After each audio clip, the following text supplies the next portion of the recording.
Hey everybody, this is Tom with VermiBag. Today's video, I'm going to go ahead and make an updated video on how to make a VermiBag stand.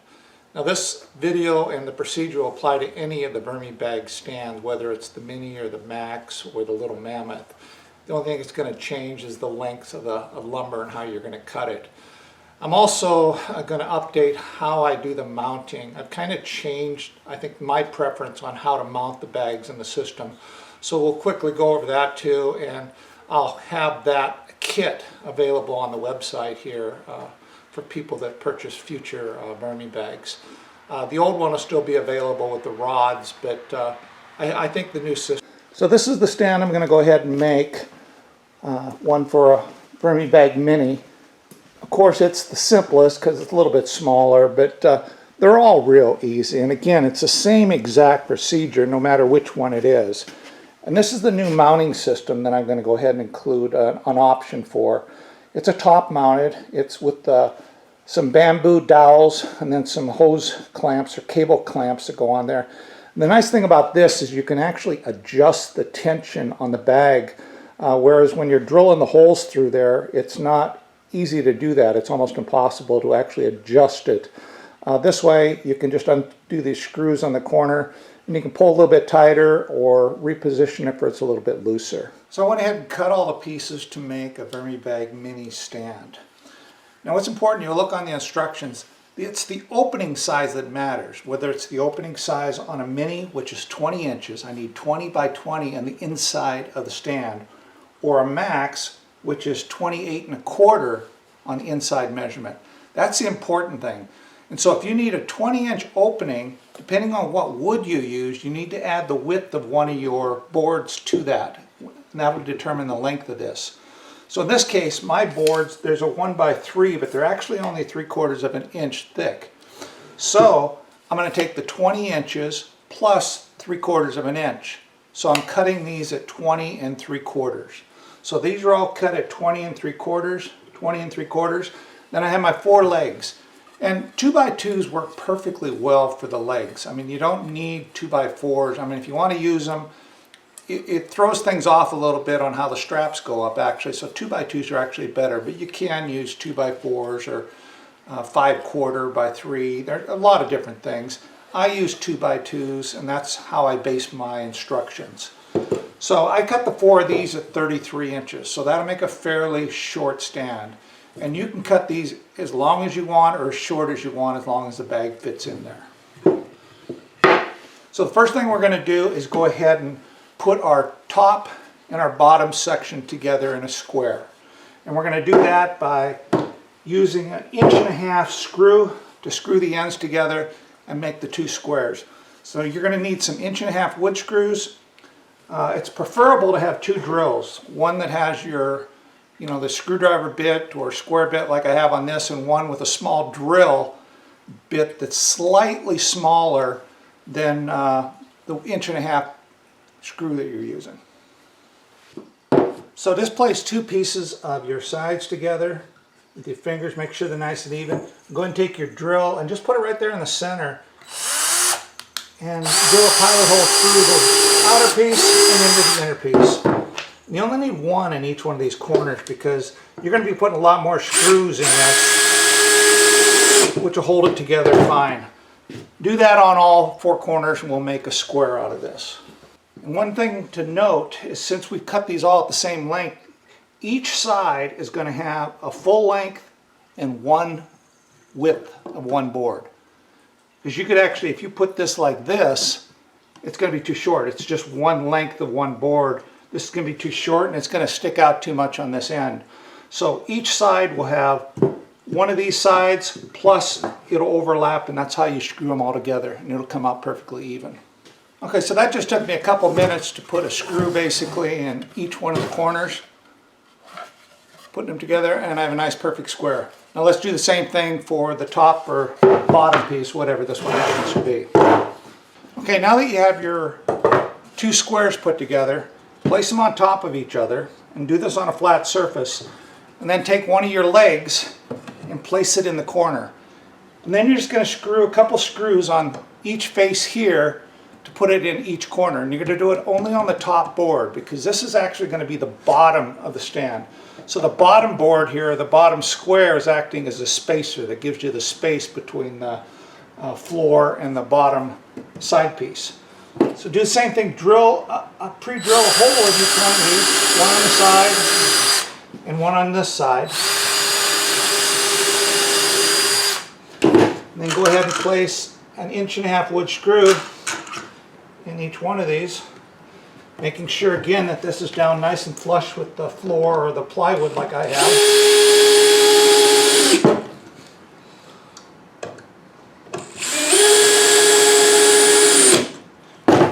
And the first leg's on. We're just going to do that for all four here. Just rotate it around.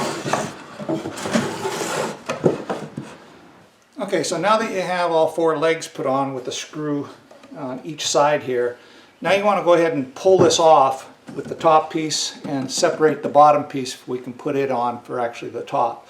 Sometimes it'll just slide out of here, but it doesn't want to right now. So you just have to pull this thing apart a little bit to pull this out. It's in there nice and tight.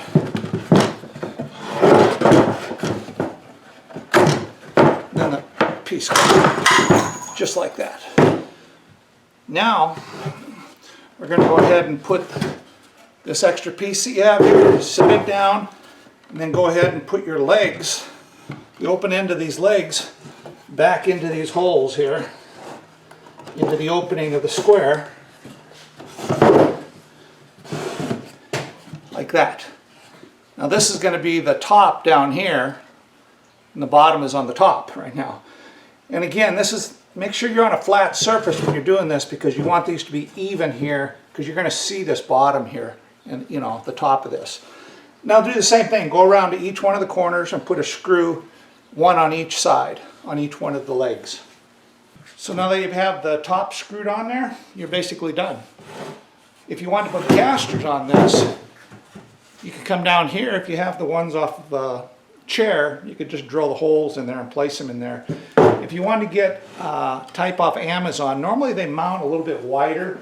So what you might have to do is actually get another piece of 2x2 and screw another piece of 2x2 on the end here and screw it to here to make this a little bit longer and wider so you could mount that caster on it. But real simple to do. Now the stand is basically done. Now we're going to go ahead and mount those top pieces on the new mounting system for the bag. So to mount your bag, go ahead and take one of the dowels and slide it through one of the straps. It doesn't matter which corner you start with. Then go ahead and place one of these clamps over the end of the dowel. And now what I did is marked 4 inches up on both ends. And these are approximate. You're going to be close to somewhere around 4 inches for putting this, but it's adjustable. You can move it back and forth as you want. You probably won't adjust it on this end, but once you put this end on, you'll do that adjustment on the other two corners on the other side. So I'm going to use that 4-inch mark basically as my point to go ahead and put in this first 1-inch wood screw. And I'm not putting it all the way tight just yet. Now I want this to kind of look centered on both sides. I'm right at that 4-inch mark again. All right now is just aesthetics. Go ahead and grab your 1-inch screw. And you want to put that screw in the center of this wood. You don't want it on one edge or the other. And you can adjust that by just sliding the clamp this way or the other way. However you have to do it to make sure that's in the center if you get a good grip. And it isn't, again, it isn't critical that it has to be exactly in one spot. You want it to be kind of symmetrical on both sides. I didn't tighten them up 100%. I just have it there. Now we'll go ahead and put the clamp on over here in this corner. Okay, so go to the second corner. Go ahead and place your dowel through there with the clamps on it. Go to that 4-inch mark that you put on your bag or on the stand, and then go ahead and put one of the clamps in right about on that in the middle of the wood.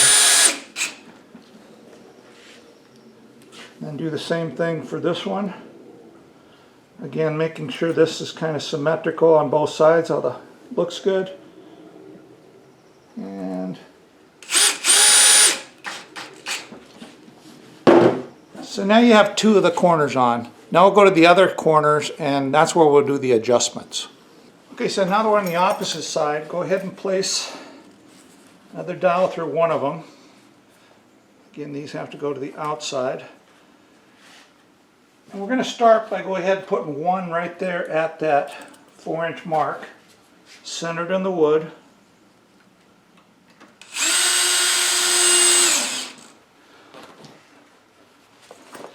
And I'm kind of looking at both sides, pulling this taut and just seeing how this is going to look. It actually looks really good right there at that 4-inch mark. So I'm going to go ahead and put the second one in here.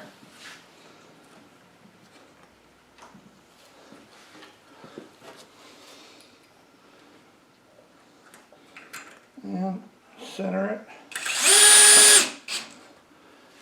And then we'll do this last one. Slide that through there. And I wasn't paying attention. I actually have a bad section on this wood here. I should have had this to the other side. It's kind of chipped and stuff here because this is cull lumber that I buy down at Home Depot for really cheap. But anyway, you'll make sure, if that was the case, I would actually take this and flip it around for this board is on the underside, for it wouldn't matter. I'll go ahead and put it on anyway.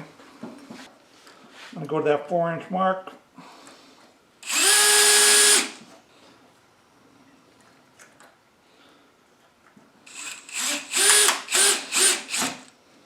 And that's it.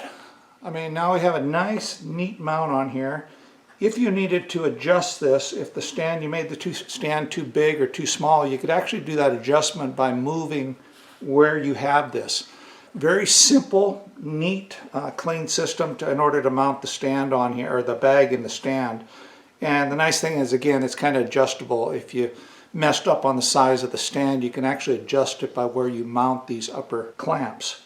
That's much easier than the drilled method. Now you can still do the drilled method, but there's no forgiveness on where you put those holes. Once you put those holes in, that's where the holes are going to be. And this will also be available with the aluminum rods. It's a slightly smaller clamp. So you can either get the top mount here with the bamboo dowels, 1/2-inch bamboo dowels, or with the aluminum rods that I used to sell for drilling through. They have a little bit smaller mount. So piece of cake. Now again, so making a stand for either the Little Mammoth, the Mini, or the Max is basically the same. For the Mini and the Max, it's exactly the same. Same procedure we just did right here. You're going to need the full length of a board and then the width of one on the end, because all the sides are the same length.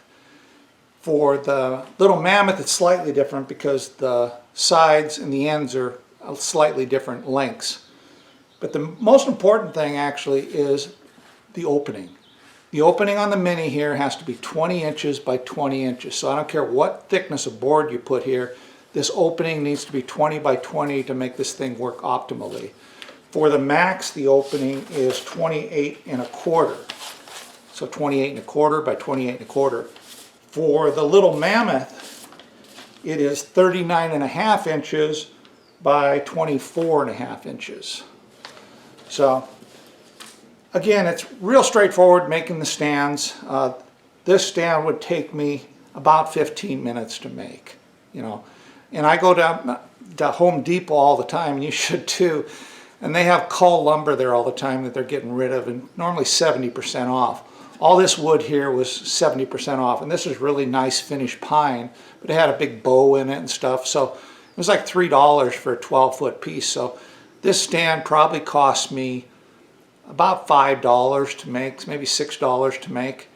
I mean, everything I got here was discounted, well, except for the dowels and the clamps and stuff. But all the lumber itself actually down at Home Depot is really inexpensive. So check them out and see if you can get some good deals on lumber.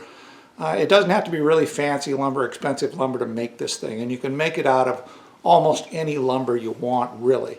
Again, it comes down to the opening width. How high you want to put it, that's up to you. This is Tom from VermiBag. Till next time, ciao.